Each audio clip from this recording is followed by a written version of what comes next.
Hi everyone, thanks so much for coming to this webinar that Anna and I will be running for you. It's a bit of a different one in the sense that it's not just about practical ideas, but it's really more of a session for reflection.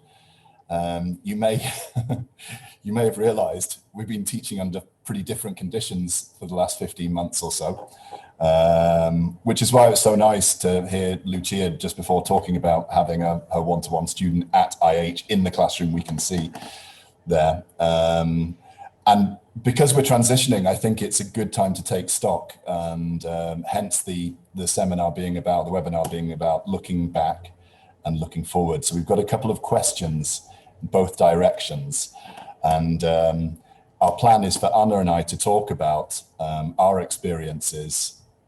It's not scripted. We don't know what each other's going to say, and that's the truth. And for you to have a chance to talk to each other too. There'll be a practical dimension, because we'll be looking at problems we've had and what possible solutions we came up with, and sharing these ideas. And finally, looking at an action plan for the future, by which I mean after summer or tomorrow, as you wish. But what are you going to carry forward from your experiences of the last 15 months or so? At the weekend, I went to a conference, and one of the first sessions at the conference was presenting some survey results. There was an extensive survey that was done recently with several thousand respondents.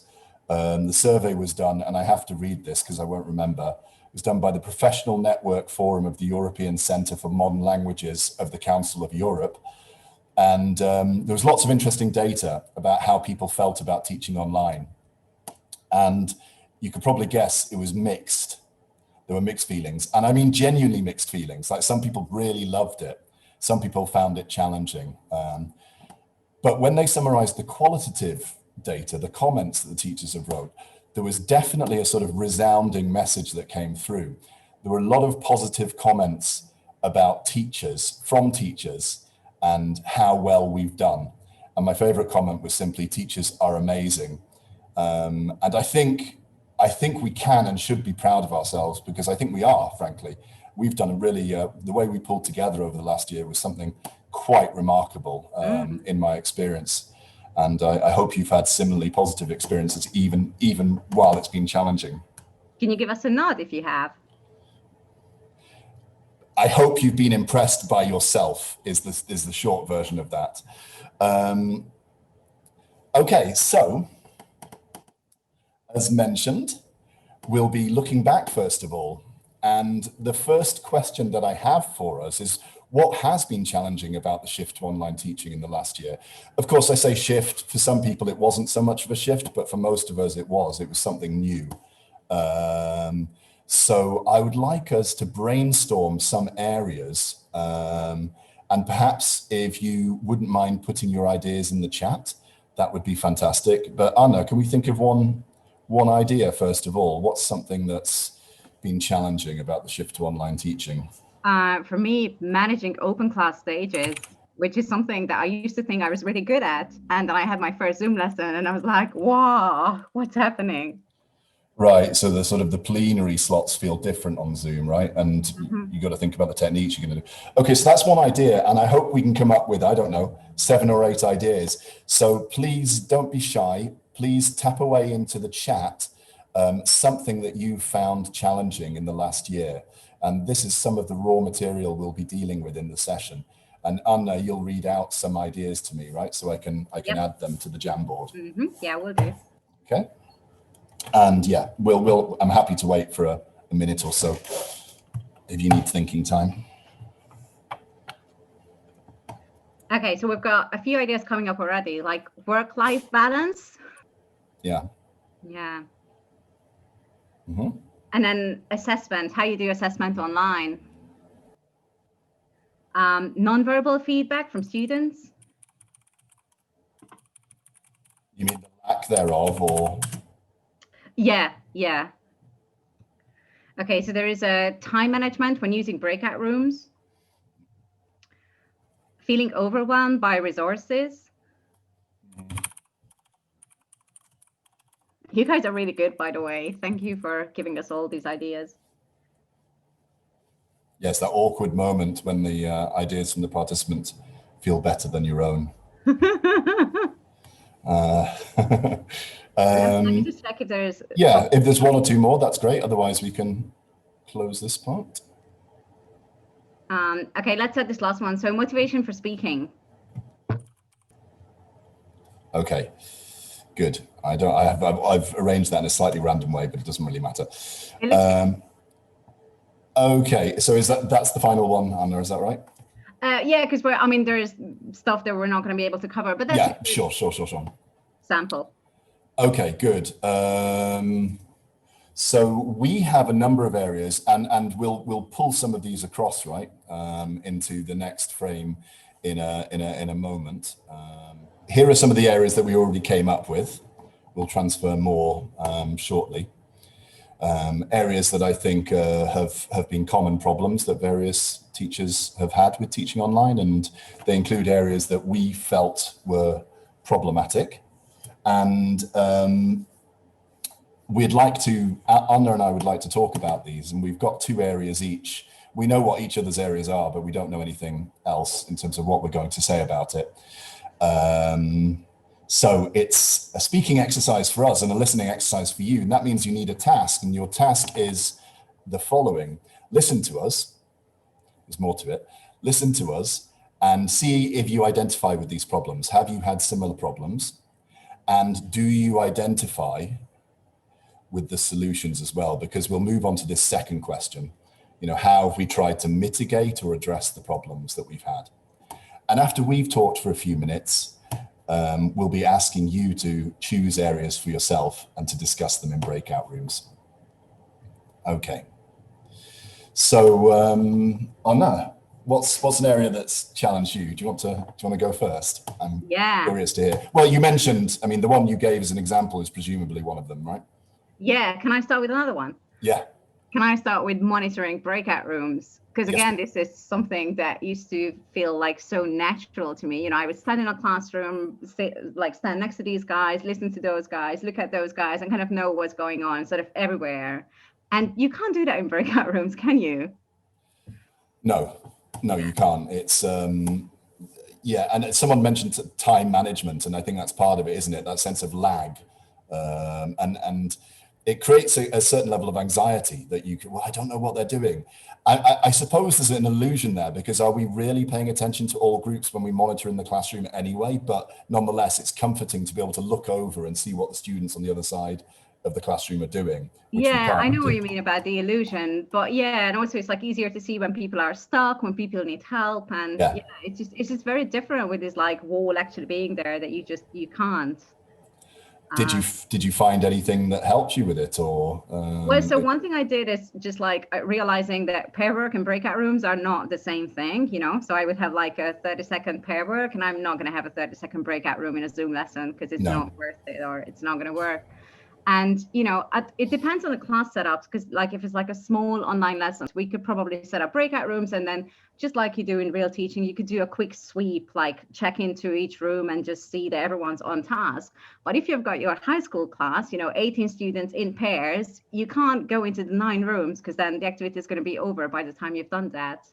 But one thing that has helped me was using Google Docs. Yeah.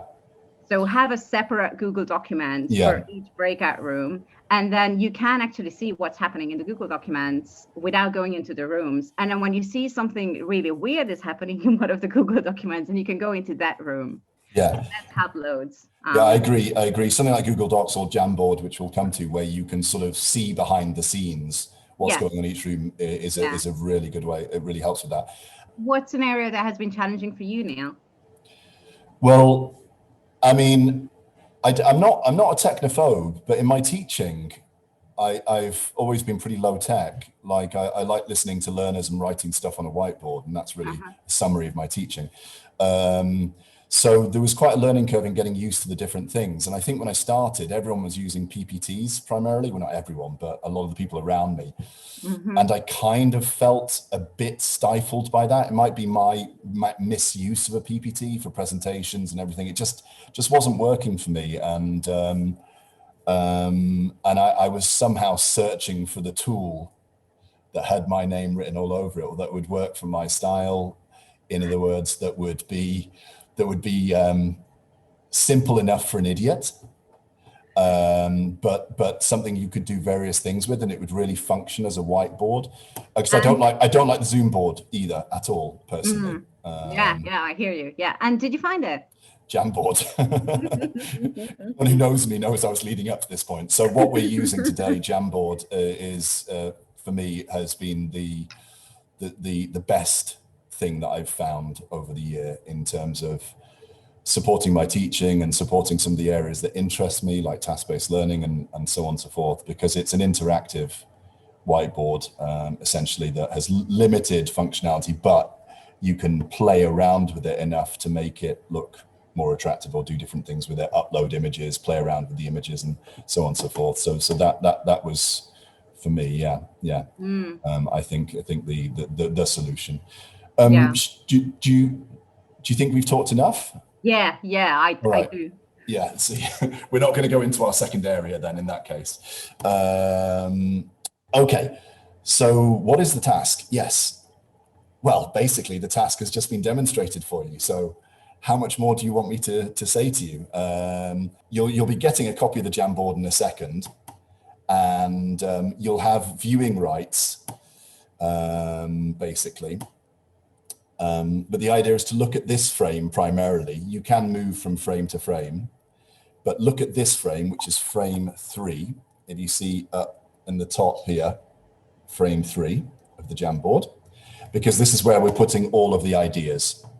So in your breakout room, try to discuss at least one area each that you chose that's been problematic for you. And on a positive note, what were some ways that you've tried to help yourself with this area? And it's not a problem if it's still an issue and you haven't, because then we can share both within the room and in feedback. But basically choose one of the blue sticky notes, or another area if you've thought of one. Did you put it in the chat? Looks like you did, because Anonymous Dingo has just arrived and all the animals are coming. Okay, good. Excellent. I'll stop sharing. You can all see it. So Anna, did you manage to make breakout rooms? I'm just trying to make a really difficult decision, because which I'll probably share with you. I think it looks good. Sorry, I probably missed this, but how much time do people have? No, I didn't mention it yet. I think we're going to give you about 10 minutes for this. Yeah, 10 TEFL minutes. So in other words, it might not literally be 10 times 60 seconds. Okay. Yeah. Give us a smile if that all sounds good and you're ready to start talking. Remember to unmute yourself. All right, enjoy the conversations. Thank you. Okay, so now everyone's come back. So for those of you who are watching the recording, so this was the breakout room session, and now we're transitioning into feedback. Okay, so I'll share my screen again. It's probably easier, so we just look at this. So hidden underneath the picture here were some solutions, but to make life easier, I put them over here. You can see I'm not really a trusting sort. I apologize in advance. I've matched the solutions and the issues. These are the ones that we'd come up with beforehand. So they may not be the areas that you necessarily talked about, but there are some ideas to take away here. Anna, how should we do this? Look like Istvan wanted to say something. Yeah. I mean, Istvan always wants to say something in webinars. That's really good. That's one of the great things about having Istvan in a webinar, and I'm sure other people do as well. But just for the sake of time, I think the best thing would be if we gave people some time to process this. Absolutely. And then if you still have like a burning issue, like, oh, I still don't have a solution for this, can you help me with that? And we can talk about it a little bit before we move on. Can you give me a nod if that sounds okay, everyone? Yeah, so take 2 minutes to read over. You've read the blue already, but to read the green. These are very condensed solutions, so you might need me to clarify something. Just in 2 minutes, we'll come back together.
Okay, so first of all, is there anything from these sticky notes that you'd like us just to elaborate on or clarify? BORs as breakout rooms, by the way. Yeah, sometimes people are like not brave enough to ask about LMS, but I'm going to be. Mm-hmm. So learning management system, like a platform of some sort, VLE, virtual learning environment, Moodle, etc. So for that, the sort of default for me, we'll come on to this in a bit, so I won't elaborate further, was Google Classroom, as it was for, or has been for Cotty, my wife, who's a secondary school teacher. So. Yeah, I like Edmodo a lot. I've been using it for, I don't know, four or 5 years. Mm-hmm. Okay, if there are no questions about that, was there any area that came up that you discussed in your rooms that you want to bring up now because you're curious to hear some other ideas or takes, or there was something challenging, something you would like to raise?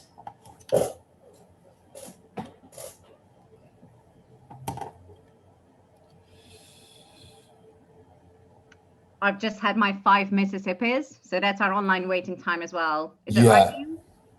Yeah, well, just one thing that I thought was interesting in one of the rooms I went into, we were talking about managing open class and nominating learners, and how you really have to, which I obviously didn't do then, but because they'll often be silence. But if you have a very large group, it's quite hard to nominate all the learners. So I have a paper checklist of their names, and I tick them as to make sure I'm nominating everyone fairly equitably, which seems like a mix of the old-fashioned and the new. Ildiko. Yes, so in room 2, with Istvan and Pirishka, we've been discussing about 2 areas. One is like invisible students, which is on Jamboard too. But Istvan put up another topic that he's been facing too, and it's herding cats. So actually getting the students ready for the lesson and getting them to there. And he just mentioned also a technical issue that they had a lot of trouble with Google. So students had to be reached by other platforms like Facebook to get to the lesson. Yeah, it's frustrating when it's technical and there's, it's not like, if it was only your students sort of being a bit slack or something, then you could build in some sort of, reward or punishment, carrot or stick type thing to incite them, who's going to be first, etc. But if it's technical issues, that's a bit more complicated. The one thing that I will say, which I think isn't ideal, so this is mitigation rather than a solution. I live on Josef Karut, those are sirens. Is that if you have a 45-minute, you can only plan for 30. If you have a 90-minute lesson, you can only plan for 75. There's just the time is different online for that and other reasons. So we have to, as teachers, plan less, which obviously isn't optimal because it means you're losing quite a chunk of teaching and learning time. And I think that's one of the quandaries of online teaching, particularly when technology is an issue. Yeah, the other thing I want to say, I mean, I feel like I keep saying this in whatever training I do, is that, but one thing that has helped me is involve your students in helping each other. Like, don't feel like you need to solve everyone's problems, because I mean, that's not going to work in the long run. So like, if one person has figured out a solution to something, let them help, as in force them to or encourage them to help others. And then if a question has been answered, then maybe you can start building up like a bank of like troubleshooting things, issues that come up and solutions for that, and share it with all the classes that you have. Yeah. Okay. Let's move on to our remaining questions. So some of us have already moved to face-to-face. And if you think you likely will in autumn, then what are you going to be most happy about? But is there also something you're going to miss about teaching online? This is our warm-up question. The real substantial question is number 4. What are some learning action points that you have for the next year? So is there anything that you're going to try and take away from your experience in the last 12, 15 months that you want to try to apply? That could be a technique, it could be a tool, it could be an altered philosophy of teaching. I'm keeping the question quite open, but think of an action point or action points for yourself. So, for instance, Anna, what's something that you what's your response to question 3? Well, being able to look into my students' eyes and knowing that they know that I'm looking into their eyes. I can't tell you how much I've missed this. We're gonna. You know what I mean? Yeah, absolutely. Yeah, it's gonna be a period where we'll have to be careful not to do it too intensely, right? Because we're so excited to be back in the classroom. I agree with that completely. What about you? Is there something else that you'll be happy about? I just not sitting in front of my computer for so long. I think is really, I think my eyesight has got worse and worse over the last year. So that's perhaps banal, but is important. And the fatigue thing that people talk about, it is more tiring to look at a screen than it is to look at a person, because you can't read all the cues.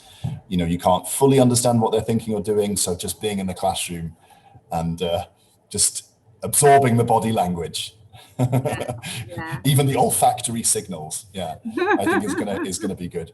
What are you going to take forward? Question 4. Oh, sorry, I was preparing for what you will miss, but I'll just like. What I'll miss is. No, it's fine. What I'll miss is Jamboard. Like, I don't know if I'll be in a classroom which will have the tech. I can't guarantee I will be, that will have the tech to be able to utilize it. Of course, we can do it on phones and so on and so forth. But then when I think about that, it's a bit silly, because I'm using Jamboard to replace the whiteboard. So maybe I will be using the whiteboard in a more expanded and enhanced way. Yeah, like inspired by Jamboard. Exactly. Yeah, totally. But you'll still miss Jamboard. That's okay. Yeah, mine is similar. It's like the ease of like sharing things, like you don't have to look for the right handout or kind of like get out your tablet and, hook up the computer, whatever. You just click on share screen and there it is, because you prepared it. Yeah. So what's an action point for next year? Okay, so I did say that I've been using Edmodo, or Google Classroom for years and years, but not with everyone, because sometimes you have these students or groups that, just want to write to you in Messenger or do things in email. And that's one thing I really want to change. And, because I understand why. And I want to say it's just better for my workload and for my mental health and for our lessons if we have a virtual learning environment, and you can choose from this one or this one, but let's use something. So we meet face to face, okay. But let's have like a platform where I can always post the homework, or even better, one of you can post the homework, and where you always turn in your assignments. And that's where you ask me all the questions. And it's just going to help me manage my work-life balance better. So you're going to have some form of blend in a sense. Yeah. Even if it's just a resource hub. Specifically have like a VLE, because I think that can make the teacher's life so much easier. Yeah, I agree with you. I think that can be true for me as well. At the conference on Saturday, I listened to a lady talk very passionately about Moodle, and I'd always sort of disregarded Moodle, but now I'm curious to give it a go, because Classroom is so limited. That maybe I'm now brave enough to try something slightly more sophisticated. And well, that links into me, because I want to broaden the range of tools I'm using. I've become kind of over-reliant on Jamboard in a way, which is fine. And I'm totally with people who say don't clutter your online life, manage it, curate it. Yeah, like don't have too many apps, too many resources. Exactly. So I'm like Classroom, Jamboard, and Quizlet is really me in a nutshell. But perhaps now's the time by the end of the year to perhaps at least find 2 or 3 other things that serve different functions that I like. Sounds good. But for me, I think it's probably just like where I'm at in my life right now, but it's really to think about, like work-life balance and how can we do it in a way that's manageable for the teacher as well.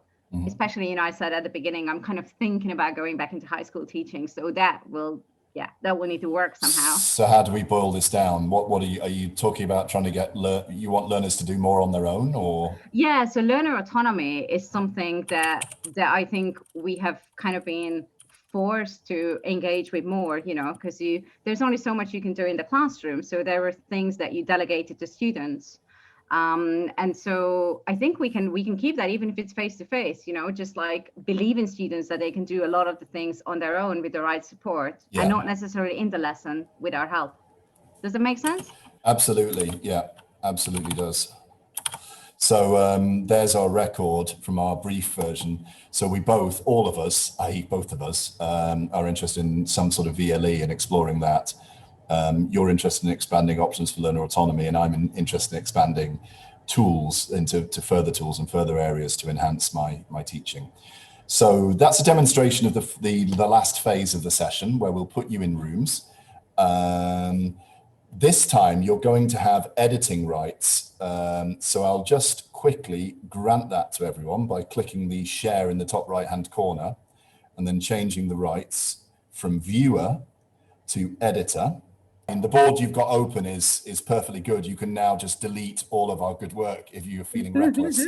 Please don't. Just add sticky notes to your rooms. But can you keep looking at my shared screen, because I want to show you how this will work. Just like Anna and I did, have a discussion for about 10 minutes or so and try to think of one area that you really want to work on. Ideally, you'll find something that all of you are keen to implement for the next year or the next time you teach. Again, a tool, a technique, an activity type, an approach. But this, I don't want it to be contrived. You might have very different learning and teaching contexts and very different ideas. So it doesn't matter. You can come up with your own thing as well. But try to, in 10 minutes, try to have at least 3 sticky notes or so on the frame that you're assigned to. And the frame, so how many rooms do we have for this? I know, is it the same rooms or? Well, the same number of rooms, but different participants, the same participants, but grouped differently is what I mean. Okay. Can everyone see in the frame that I'm on at the moment, you could see that this is ours because I wrote Anna and Neil here, yeah? You'll be able to find yours because it has your room number, room 1, room 2, room 3. Yeah? And you guys know you'll be able to check which room you're in. Do you know where? Can you tell me where? Where you can check that once in the breakout room, what your room is called? I'm guessing that's a no. Okay, so in the top left corner, let me get this right. In the top left corner, you can always see the name of your breakout room. And yeah, find your corresponding frame, have a chat. The instructions are there to remind you, and try to put up some sticky notes within the next 10 minutes or so, and then we'll do some very brief feedback. Okay, good luck. Okay. Enjoy the conversations. Okay, so I think that's probably everyone back, everyone back. Okay, so for those of you watching the recording, this was the second breakout room session and people are just coming back. And so we're going to transition into feedback, and we'll do that by telling off room 1 because they only have 2 sticky notes. I'm just typing one. Yay. They only had 2 sticky notes by the end of the... That's brilliant. I can hardly wait to see it, Anita. Don't keep us... waiting for too long. Can we predict what it is? Is it something to do with okay. Managing learner workload 2. The 2 is presumably a nod to the fact that teacher workload needs to be managed as well. Okay. Good. So we do need to wrap up in a second, but let me just quickly scroll through everyone's ideas. And if there's something you're not clear on, we can get them to elaborate. Okay. The point about surveying is a good one, because not everything is good not everything is equally good in each platform, each device rather. Flipped classroom ideas, nice. So, for example, get them to study lots of grammar at home and then do lots of speaking in the lesson. Okay, great ideas. Word wall is maybe one of the ones I'll put on my list because I hear a lot of good things about it. Okay. Yeah. So for room 3, this first one I think is a really good point. How can we still use and integrate them into the classroom? So Lucia, in the chat, you're just elaborating on the flipped classroom, right? So get them to do some sort of receptive skills work at home and then more productive in the classroom. Okay, and obviously they link. Good. Some lovely ideas. So what I'm going to do is download this as a PDF. Okay. And now I shall share it in the chat. Now, of course, the thing about Google Jamboard is if you've got Drive, if you've got a Google account, it's going to be there automatically. And if you want, well, I think I'm going to set it back to viewing rights only now. But if you make a copy for yourself, which perhaps I could just show you very quickly. So going back to Jamboard, I'm going to put it to anyone on the internet with this link can edit. I want to change that back to viewer, which is what I'd want to do with my students too, unless they needed to edit stuff at home, because there's always a danger someone will delete everything.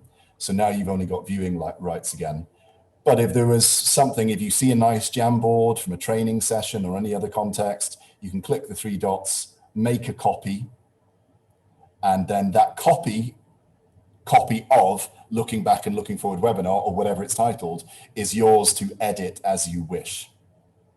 So that's a handy thing to keep in mind. Yeah, tip is a more concise way of saying that. We need to be concise because it's 5:02.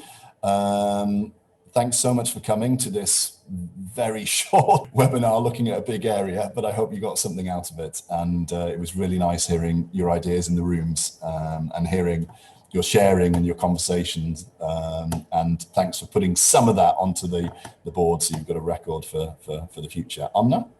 Yeah, actually, can we just take this moment to ask people about what we were talking about while you were still in the breakout room? So Nina and I were just saying like how short 60 minutes is, and then, you know, whether it's a good idea to have webinars that are like 90 minutes if they include breakout room discussions, because we know loads of people sign up for webinars and then most of them don't turn up, but you did. Thank you.